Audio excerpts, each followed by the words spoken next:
Before you ask the next question, I would suggest that you write a small pamphlet on what your question was and what my answer was. Although repeatedly you had to say something and I had to say something in answer, but make it one composite essay. And this flyer should be distributed very widely throughout Bosnia, to the Hajis as well as to the non-Hajis, the poor suffering people. Then they will know what Saudi Arabia is doing to them. Because they distribute this from Dubai. What? Anti-Ahmadi, they distribute this for every house from Dubai, I know, but Saudi Arabia. You should counter it with this. Another part of my question also regarding Hajj. Some people go for Hajj on behalf of someone who died. For example, for aunties, for mom, for granddad and so on. Situation in Bosnia is, as you know all, is very hard. Some people don't have even for food. They're striving for daily life. And they go for Hajj for 5 or 6 times on behalf of someone else who died. What is Islamic view really about it? In the first place, they don't have any right to go to Hajj themselves, because I have explained it. And then, in the name of those who have died, where do they get the money from? And did those people who died, did they really believe in Hajj and they wanted to do Hajj and were incapable of doing it? You can perform Hajj on behalf of someone, only on behalf of someone who, as he lived, wanted to say Hajj,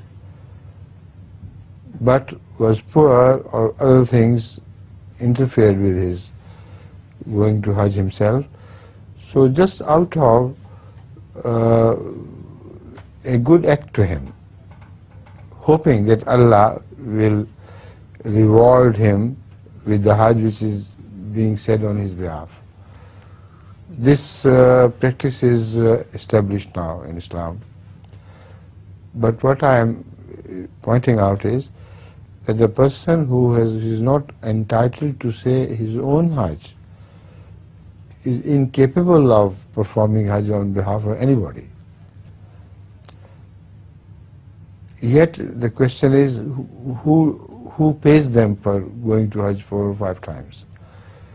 If you investigate, you will find out that they have already become established agents of Saudi Arabia. And Hajj is only an excuse to hide the purpose of their visit. So they go and come, just for that purpose. Now the anti-Ahmadiyya literature they have published, in your response to this question, as I have suggested, you can undo the effect of this by just a few lines. You can tell, this is Saudi Arabia which has written a booklet which is absolutely false and no foundations, and has spread it throughout Bosnia. The Bosnian people who read this, please contact the Ahmadiyya Jamaat to find out the answer. So in that case, their propaganda will be counterproductive. We will become known and they will have to contact us. But that is only one thing.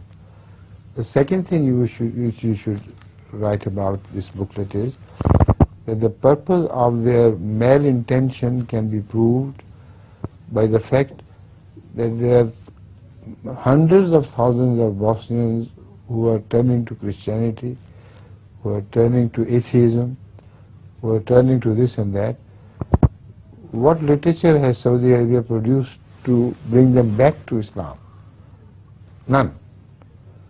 That shows this attempt is mala fide. Just add in that, and that will be sufficient. We don't have to write another answer to all this.